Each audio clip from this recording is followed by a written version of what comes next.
Photographs don't lie the way memories do. I found one in a British archive dated 1872. A man standing beside a doorway, dressed in formal attire, holding what appears to be a standard walking stick. Except the doorway reaches 12 feet high, and he barely has to duck. The walking stick in his hand looks like a child's toy next to his frame. 8 feet tall, maybe 9.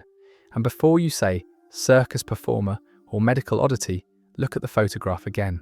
This isn't promotional material. There's no text advertising the world's tallest man. No crowd gathered in amazement. Just a formal portrait, the kind every respectable family commissioned in the 1870s. The kind where you wore your best clothes and stood still for 30 seconds while the camera captured you for posterity. Ordinary, except for the proportions that make no sense. I started finding more, not 1 or 2 anomalies you could dismiss. Dozens. Cabinet cards from the 1860s showing similar individuals.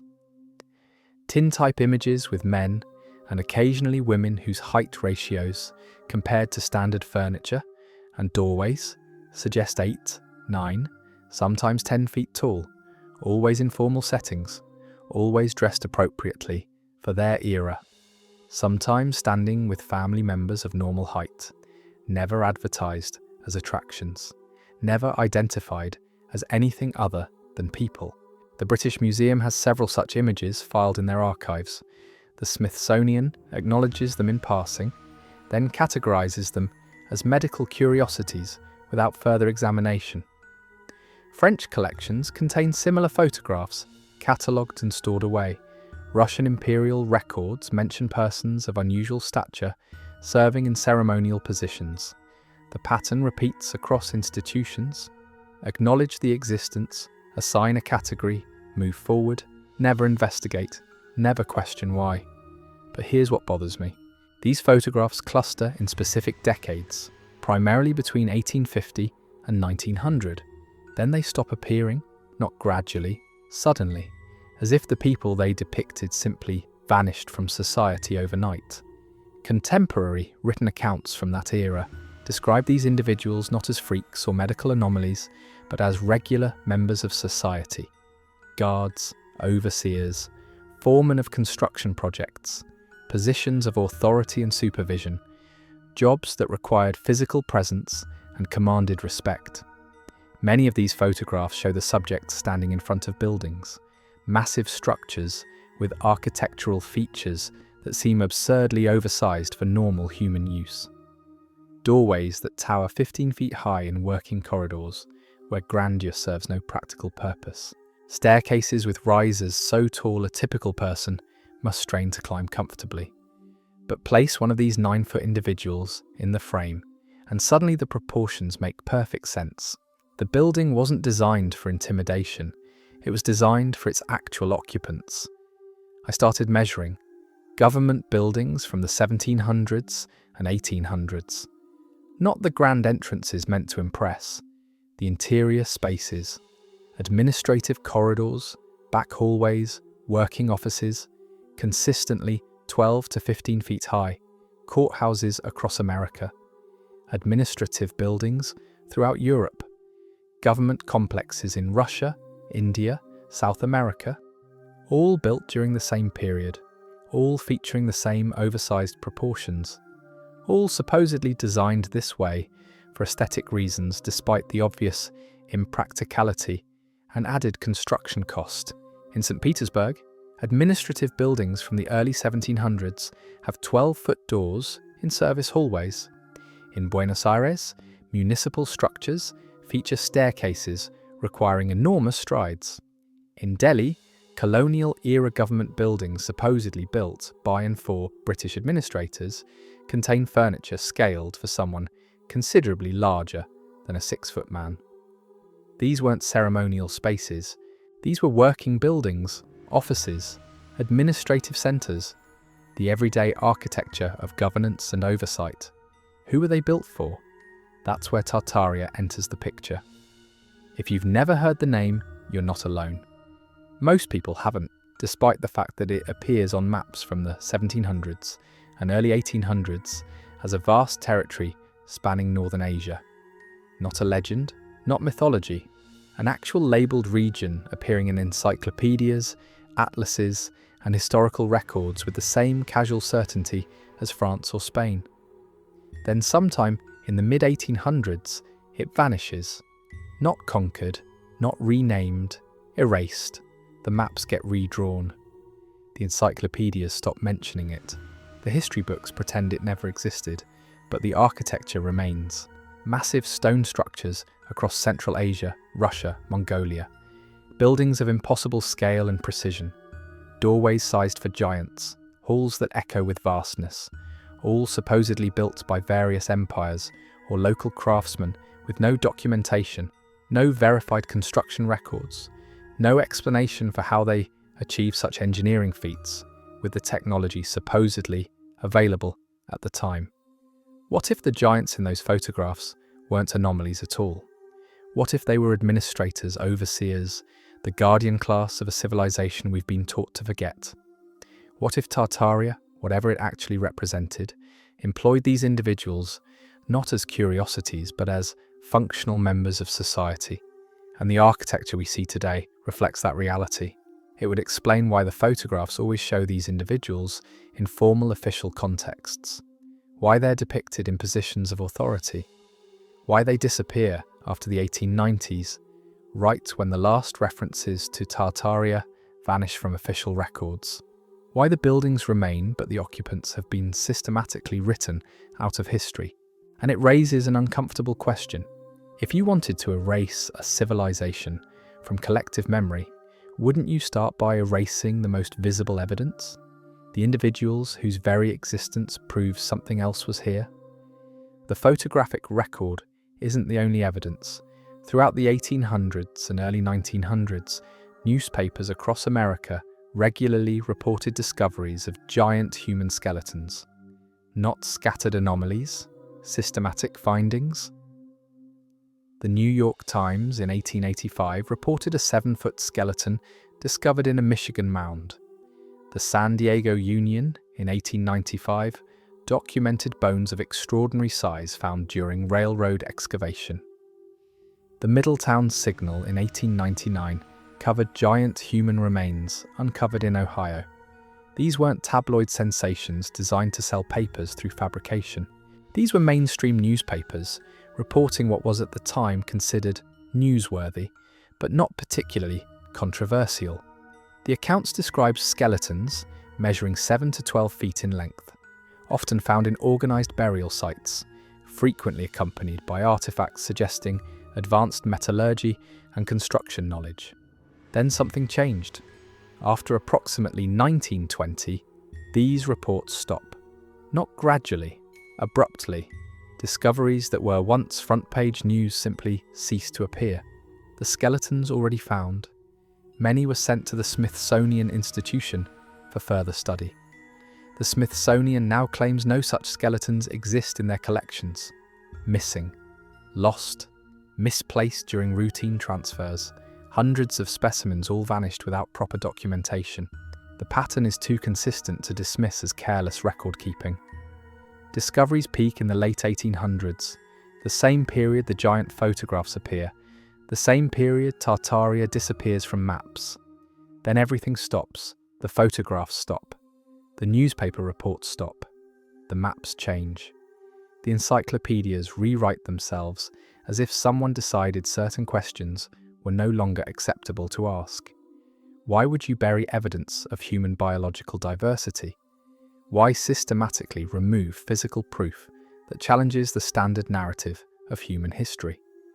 Unless that proof suggested something larger, something organized, something that implied a different structure to recent civilization than we've been taught. Here's what troubles me most. If the giants were simply genetic anomalies, medical curiosities, we'd expect them to appear randomly throughout history, but they don't. They cluster in specific time periods and specific geographical regions. They appear in formal documentation, hold positions of authority, and then vanish completely within a single generation. That's not how genetic traits work. That's how populations disappear. Let me propose something. What if the giants weren't rulers? What if they were a specialized class? Guardians, overseers, administrators of infrastructure and construction. What if their size was functional rather than ceremonial? What if buildings were scaled to them because they were the ones overseeing construction and maintenance? It would explain the architectural patterns, why government buildings, courthouses, administrative centres feature oversized proportions, while residential areas remain human-scaled. Why the photographs show giants in formal official contexts rather than domestic settings. Why historical records mention them in roles of supervision and authority, but rarely as merchants, artists, or common labourers. Consider the construction mystery. How were massive stone structures built with such precision in the 1700s and 1800s? The official answer involves primitive tools, massive labour forces, and techniques we can only speculate about. But what if those structures weren't built by the civilizations we credit them to? What if they were built for those civilizations by a previous society that employed individuals physically capable of moving stones, operating machinery, and overseeing construction at scales we consider impossible? A 9-foot-tall human being possesses roughly twice the muscle mass of a 6-foot person. They could lift weights, manipulate tools, and exert force that would require teams of normal-sized workers. They could see over construction sites, coordinate from elevated positions, reach heights without scaffolding. Their very physiology made them ideal for large-scale building projects, and it would explain the systematic erasure. If you're inheriting structures you didn't build, inheriting technology you don't fully understand, inheriting architectural systems designed for a different type of human being, what do? You adapt the narrative, you claim it as your own, you rewrite the construction dates, backdate the architects, and remove any evidence that suggests someone else was here first. How many mysterious construction techniques suddenly make sense if you assume the builders were physically larger and stronger than modern humans?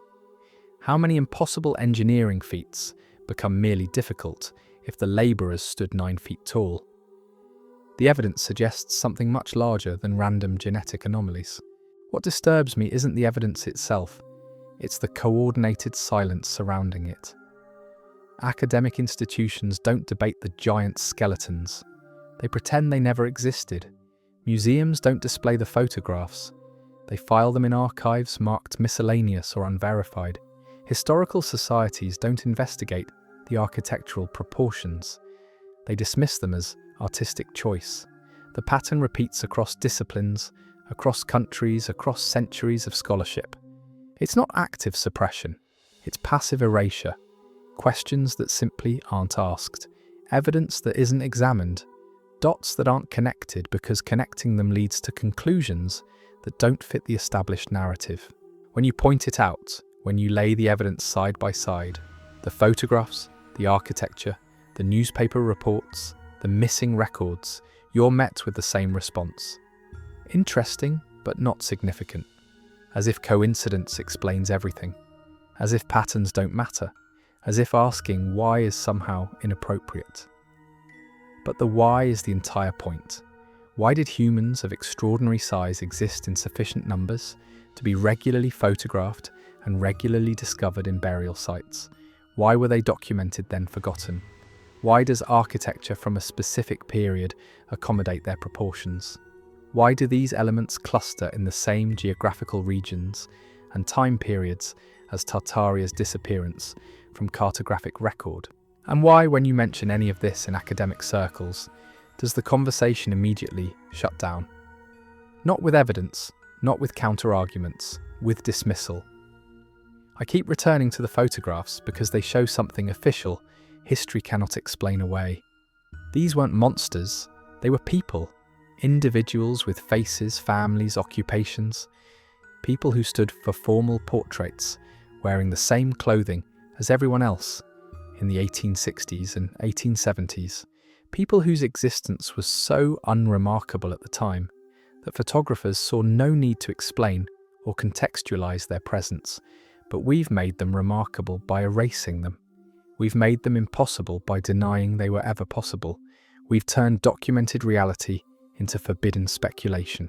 And in doing so, we've lost something fundamental. Not just knowledge of who they were, but understanding of what we are, what we've forgotten, what we've inherited without comprehension. The massive doorways remain. Walk into any courthouse built before 1850. Measure the interior corridors, 15 feet high in spaces where no public would ever see them. The oversized staircases still stand. Climb them yourself. Feel how your stride must adjust to risers built for legs longer than yours. The buildings that make no sense for normal human proportions continue to serve modern functions. Their original purpose obscured by centuries of adaptive reuse. We walk through them daily without asking why. We accept the official explanations without examining whether they actually explain anything, because examining them requires accepting something uncomfortable.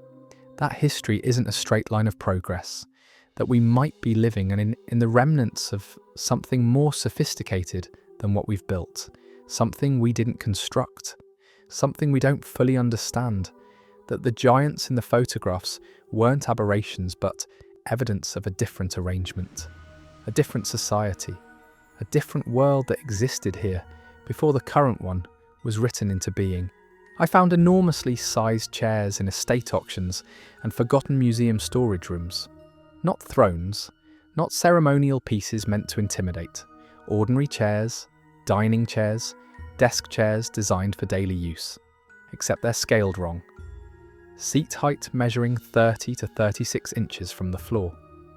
Nearly double the standard 18-inch height that accommodates normal human leg length. Backrests towering 7 or 8 feet high. Armrests positioned where an average person's arms would dangle uselessly. Auction catalogues list them as decorative furniture or display pieces, as if people in the 1800s routinely commissioned chairs they couldn't physically use just for aesthetic purposes. Museum curators label them oversized Victorian design without explaining why such designs appear in government buildings, administrative offices, courthouse waiting rooms, functional spaces where comfort and usability would presumably matter. And then there are the tools themselves, the artifacts no one wants to classify, massive wrenches found in demolition sites across Europe and North America. Tools measuring 4, 5, sometimes 6 feet in length.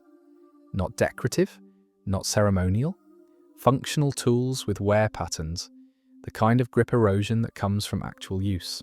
Tools designed for hands much larger than ours.